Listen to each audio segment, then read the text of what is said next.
Hello, and welcome back to A Better World. This is your host, Mitchell J. Rabin, and we're very glad you're joining us again today. Today we're going to have another very interesting show. We have the author with us of this book, Leah Schapiro, Comes the Awakening, Realizing the Divine Nature of Who You Are. Well, she looks human, she looks maybe even American, but she, folks, really is Pleiadian. And it could be that, in fact, you are too, and perhaps even I. And Leah is going to take us on a bit of a journey today, talking to us about some very interesting experiences that she has had and discoveries that she has made about her own deeper nature, higher nature. And there are clues in her experience for us all about who we are and what it is, in fact, we can aspire to in our own human consciousness and actually divine. Hi, Leah. Hi, Mitchell. Good to have you. It's good to be here. Good, good. This is, I've been enjoying the book very much. It's, I'm glad. Clearly a work that was born out of deep feeling, deep sentiment, and a commitment to your own awakening. Maybe let's just start with a little bit about your past, because it's really very interesting. From being born to a Jewish father, agnostic mother, and... No, it's an agnostic Jewish father. Oh, yeah. Atheist Jewish father. And a Southern Baptist mother. Southern Baptist mother. And then you were first married to a gentleman who's also from the Southern Baptist family. Sort of, uh-huh. But you became a born-again Christian. Right, no his father was a Baptist preacher, fundamentalist, yes. And so you've gone from that But see, he wasn't that way. He never did follow what his parents' belief was, so it happened to me, this born-again. You did? Yes. You followed? I followed. So interesting. So just tell us a little bit about that experience, because that kind of sets the stage, I believe, for what happened afterwards. Yeah, well, I didn't start off as a born-again Christian. I started off as nothing, having parents, They never could decide which way the 5 children should go. And so we weren't really raised one way or the other. This was back in the 50s, kind of unheard of back then, I think. And so in my early 20s, I did kind of follow a new age. I went out to California from Washington, D.C., and got into that a little bit. And then it was... Well, you were a hippie. I was a hippie, yeah. In Washington, D.C. at the monument, give peace a chance and... Sure, and all flower that. children. I was too. Oh, you were? Okay. In Connecticut. Yeah, New York. okay. Well, then... I still am. Yeah, me too. Yeah, it's the heart of a hippie, right? Yeah, right. It never dies, right? It doesn't. We're all weird now. Just changes form, We're weird without the drugs now, right? But the born-again Christian state of mind happened, I guess I was in that state for about 13 years. And that happened when I was married to my first husband, but it never happened to him, although his father was a preacher. A preacher. Yeah. A fundamentalist Baptist preacher. Yeah. And so that lasted for about 13 years, and then we went to Japan, and things started happening in Japan, and that's when I started. People say, how do you go from Jesus to the Pleiadians? But it wasn't really like that. I just evolved. Yeah. My whole life has just been evolving spiritually, like all of us, Sure. Except I didn't stay at one place. I just went on. And I do believe that, we as humans should have belief systems. We should all have a belief system. It just helps us to be human here, to believe in something. Indeed. Yeah. How is it that you encountered beings or a dimension that you would call Pleiadian? Well, it seemed like a lot was coming at me. I was teaching English, and one day I was at the hotel where I was teaching a group of Japanese people, writing something on the board, and this young Japanese lady, after my group was over, she came out and she said, "You are light, you have a mission," because whatever I was writing on the board. And it kind of started from that. although a lot seemed to be coming at me, just a lot of strange forces, it seemed, in Japan. I was having UFO dreams and alien dreams and all kinds of things. But I've always been a writer. But she told me, she said, you need to start writing. And I said, well, you know, I write. She said, no, listen to your heart and write. So I wasn't sure what that meant. So every day I'd go to work and she'd say, did you listen to your heart? And this went on for a number of weeks. And finally, every night I'd start going to bed, or I'd go to bed, and words would come to me, just whole chunks of words, sentences. And I started writing it down. And, wow, you know, it's like someone was speaking to me. One day I sat at my computer and I felt compelled to write, and it just started pouring forth. And I'd heard a bit about the Pleiadians, not much, because I was in Japan, but I'd been on the internet, you know, and was dabbling around on the UFO forum. Mm-hmm. And but when that happened, I knew that it was the Pleiadians. And so that's the beginning of my story, but it goes on because I've evolved since, 1994. And at first I thought it was beings outside of myself, and like so many people I encounter now, I wanted to see aliens. I'd go over, I call it the Gargoyle Park in Japan. It's a Shinto shrine, and it's a park and ancient gnarled trees, and I'd sit there and I go, oh, I really want to see you. You know, I just appear. If you really exist, appear. And well, they never appeared like that in that form anyway. Yes. But I continued writing this book. I went through a divorce and a remarriage, moving from Tokyo to Washington, D.C., got meningitis in between my divorce and marriage, but continued writing this book and evolving. And it was about 3-4 years later, maybe even 5, that I started realizing that I was not bringing in beings from, you know, another planet or Star space. system. Yeah, star system, exactly. But it was me.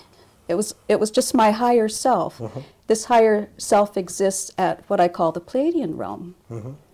And so I was going around saying, I'm Pleiadian. Well, I also say, I'm God, you know, but you can't always, maybe in New York City you can, but maybe in LA, but in most of the country you can't go around saying, I'm Pleiadian, I'm God. Yeah. But most people don't smile on that. No. True as it may be. No, they don't. Yeah. But well, what do you feel is the messages that they most have wanted to express? Well, for me, now there are other Pleiadian channelers and other channelers, of course, indeed, that bring an assortment of messages. Mm-hmm. My higher Pleiadian self, the main focus and purpose is to bring in not the historical messages, the significance of, you know, what happened 1 million years ago and what aliens did what to what aliens and beings and planet and all. I think there's enough of that. But mine is a more spiritual focus on, you know, what can we do now for ourselves? How can we get to the next level? You know, how can we pull in the light? And how can we know that the power is inside of us? The spirit is who you are. Mm-hmm. It's not outside of you. The Pleiadian realm is another realm, you know, in the whole scheme of time. That's how I can kind of see it in my mind. I go to my future and I pull back information and wisdom to help us here to evolve spiritually. What does the future look like? Well, I can't tell you what the future looks like as far as, you know, what's happening in the future, although I'm always telling people I work from the future backwards. And it's a hard thing for me to explain. You know, I don't go into the future and say this is going to happen or this event's going to happen. It's like just a natural part of myself. And in my own personal life, I can kind of walk in that way because it feels like it's already happening and apply it now. So you assume that you're going to the future? Well, assume. I'm not sure assume is the right word because I know I'm going to the future. Okay, but you have no sense of what our collective future is going to look like. No, I haven't really worked on that yet, and I'm probably a bit reluctant to do that, although I can see glimpses of things, but right now, I'm not bringing, like I wouldn't bring collective information like for New York City or anything. I'm just hesitant to do that now. But it just seems like I focus on the spiritual information to help. Well, what's interesting, Leah, and one of the reasons I'm pointing this out, because there is a clear urgency in the book about time is short. There's very little time. Yeah. You need to wake up. Well, true. People need, Urgent. But if there's an urgency, then that suggests that there is something that will be happening for which the urgency is there. Well, so you're implying something, whether you're stating it or not. Yeah, you're absolutely right. The way I see it in my mind, the urgency, or my urgent message, or what's being brought to me, is that we have to wake up individually. As we wake up individually, we are connected collectively, and that by becoming aware of certain information, not what's going to happen in the world, but becoming aware of who we are and our power and what's happening, that we will evolve, and we won't even really realize it. Just in our lifetime, we have transitioned into other levels. But, think back, you really have to think about it. We don't always realize that. And what's going to happen, we will translate into another level, and some will experience it as maybe destruction, and some will experience light. It's like, our belief systems individually will determine what it is that we encounter or create for ourselves, because we do manifest and construct our own reality. So our reality will become manifest. Whatever that may be. Yes. Yeah. So for me, I can't look at you and say, this is going to happen to you. I can help you with your individual spirit and to help you grow and see things. In what way? Well, just... As an example. Well, it's just based on feelings, just impressions that I get. And, being able to tell if someone's nervous or fearful or... It's interesting because I don't know that I've ever really had someone be so specific and ask, well, how do you do that? Because I don't know how I do it. It's just all feeling. And I'm a Cancer, I'm based in feeling. All cancers are. Yeah, how to explain this? Right. Yeah. And that's not my job. I'm just here to feel it. I just feel it. Yeah. Don't bother me with explanations. Yeah. Not only do I feel it here in this realm, but I go all the way. I shoot past into the other realms. Infinity. Right. Well, then let's come back to the Pleiadians. Oh, good. Okay. You're off the hook, all right? What do you feel they most want us to know? My general sense is that they want us to know that we are powerful beyond belief, certainly beyond any measure, and that it is time for us to own what is our true divinity. Now see, as you're just stating all that, I'm getting shivers up and down my arms, because that's just what they want us to know. And I have been accused of being, what's the right word, arrogant or even dogmatic with some of my writings, because it's such a strong urgency. They just state it, that when I first started channeling this information, it went splat. And not everyone liked that. So after I evolved some myself and realized that the Pleiadian is within me, I could go back and I could go, no, we're not going to say it like that. These are human beings. We're going to tone it down a little bit. And because they're not going to like that, but yet I had to get the message across that this was urgent. You have to know who you are, and you have to know where you're going, and you have to know the spirit is inside of you, and that you really do create your own reality. You construct it, you make it what it is. And do you realize how many people, they don't know that? There's so many weak people, and I've encountered a lot, and all over the place. Sure. And on my website, I've got people from all over the world coming in. My message board and chat room and the emails. And, humanity can be so sad. I don't know that you always can realize that just really how, especially in America, I tend to think globally because I've always lived all over the world, but just in America to realize how inferior and weak people feel. And for me to bring the news to them that, you've got the power. You've got light inside. You can bring this into yourself. Sure. A lot of them don't know that. People live primarily in a sense of victim consciousness. And there's a lot in society, actually, that supports that. It's the collective conversation, if you will. And everybody buys into it. They buy into a lot of things. In fact, one of the values I'm getting from the book is just the power. I'm just gathering the power of the collective trance and believing in the solidity of all things and in the certainty of life being the way it is. And a couple of turns of phrases in the book that hit me have to do with things are very different than they appear. And I feel like this point can't be made enough in my reality. For instance, in fact, I thought a really good example of that was when you referred to the sun. This is let me show the book. Yeah, show me that. While we're at this. We're speaking with Schapiro, the author of this book, which is a different way, an interesting way of channeled information from the Pleiadians. Well, really from her own Pleiadian self, really, to put it most accurately.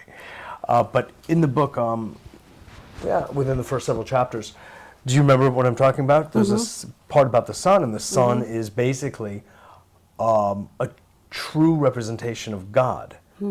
And it's, we think of it as something that heats and lights. What we see with our human eyes. Yes, exactly. We see this fiery ball, as you said, and that is what our eyes perceive. But my God, it's your God. That is like, my God. if you will, a shadow of. But of course, there are solar religions for many thousands of years. In fact, it was probably one of the first forms of religion on this planet. Was solar religion. So there was an inherent instinctive knowledge of the holiness, the sacredness of the sun, beyond its seemingly physical appearance. But when you think of not only the sun, but everything we see, you sitting there, me, we're more than this, we're light, we're frequency. Exactly. And so, all the heavens, all the lights, everything that we see, but this one, this glorious light up there, and just think, in a physical realm, on the physical side of things, what it does for us and the earth. And they tell us the sun is so bad for us, and I've never really believed that. It's your belief system, and I'm out in the sun all the time, and my skin is still good, and I get try to tan. be without the sun. And here in New York with the buildings shutting out the sun. People get ill. I know they do. They become sad. I know, and seasonal affective disorder. That's right. I think that's why I love Southern California so much. I actually go outside and I feel like my cells are being activated with light, and I feel better. Just like what happens to flowers. Yes. It happens to us. We bloom. Right. Yeah. There's a form of photosynthesis that takes place. Right. It might not make food in the way we think of it, but it's still food.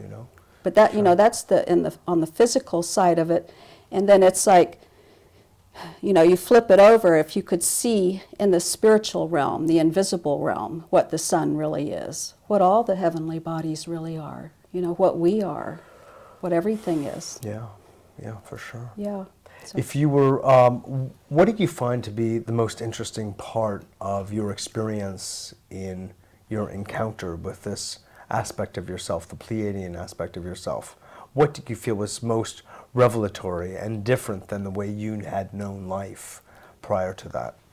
Well, I guess by now I've gone through all kinds of stages with this. From when I first started writing this in the beginning, it's like, I don't want to do this. I don't want to be doing this. People will think I'm strange. They'll think I'm weird. Oh, I can still have those feelings because, people can think that. And They think that of us all.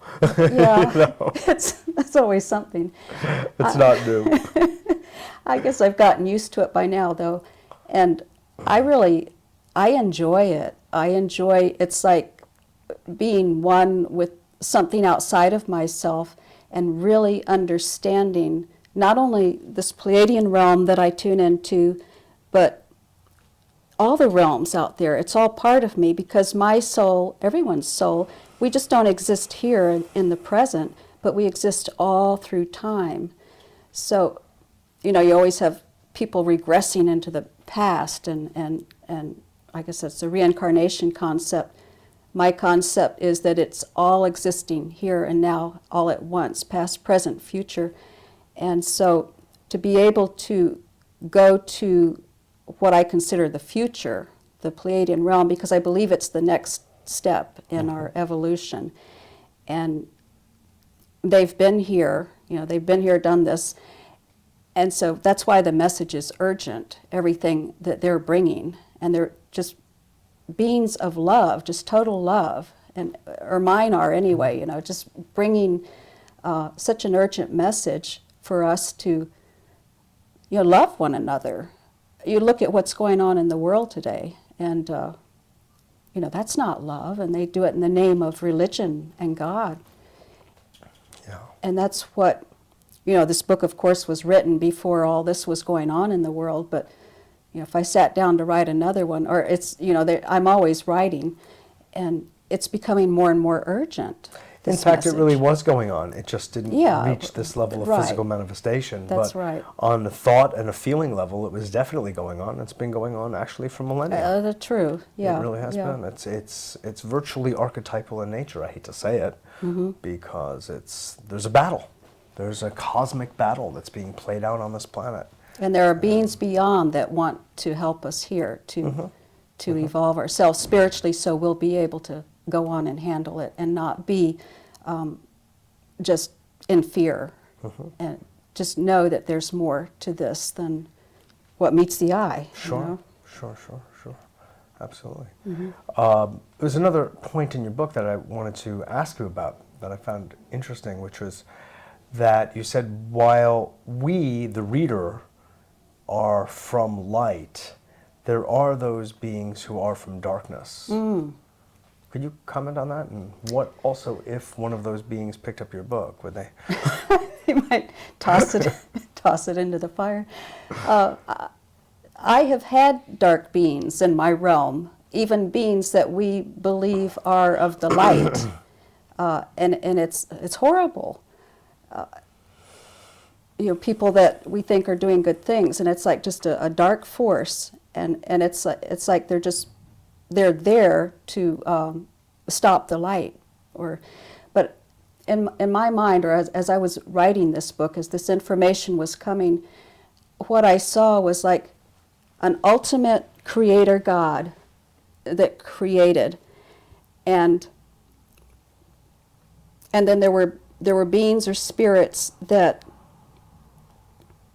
I just went wayward or became darkness, or they were created that way, or no, they weren't, in the beginning, but somehow the creations from the dark creations just perpetuate. And I don't always dwell on the dark forces, because having been a Christian, a born-again Christian for 13 years, I always found that in church, when we started dwelling on the devil, Satan, bad things would start happening. So I really learned a lot from that, and I try to stay in the light, although it's in my book and people want to hear about it. But if I seem brief sometimes, it's because I want to say it and then get on with it. I don't want to dwell there. Well, they say that for people to really come to the light, it has to do with illuminating the shadow. That's true. So there's no getting away from it. No. And I think people have all sorts of preconceptions and associations and connotations to the darkness. But what hit me was, if you say everything is from a creator God initially, that means the dark also comes from that. It does. Dark and And- light are from the same source. Of course. Yes. So that's why it's nothing to be afraid of. And it's only in people's fear-based thinking that the dark, it sounds weird, but there's nothing wrong with the dark. It's No. not, that gets us into trouble because that causes more fear. The dark is there Well, that's because see, you a just, shadow is always cast when there's you light. just said it, though. It causes fear. And look what happens to people when fear is caused. It Yeah. really just messes up their own life. And that's, Yeah. and that's, we know all this in the spiritual realm, but we're humans, and so you have to bring it all down to this level. And I don't want people to be afraid, Oh, surely. I want to bring light and help them focus on the good things and the joyful things and the light. If I focus, But in fact, the only way that people will really evolve is when they see their own darkness. well, I haven't seen much of mine, and I feel sort of evolved. Yeah, well, I don't know. I mean, you may be, but Because evolution can only I- happen No, I know what you when mean. the darkness is illuminated by seeing. It really can't happen that way because everything is truly originally light. Mm-hmm. And it can only be restored when you shine a light in the shadows, No, I know what you mean. But, Yeah. Anyway, I've got to just tell you, it's been a pleasure meeting you and chatting about this book. Well, I've loved chatting Which, about it. And love good. chatting with you, Mitchell. Good, wonderful. It's been a pleasure. And keep up the communication. And we'll all keep the faith. Exactly. And the peace. Exactly. Thanks so much, Leah. Thank you, Mitchell. This is Mitchell J. Rabin for A Better World. Thanks so much for joining us. I hope you enjoyed that.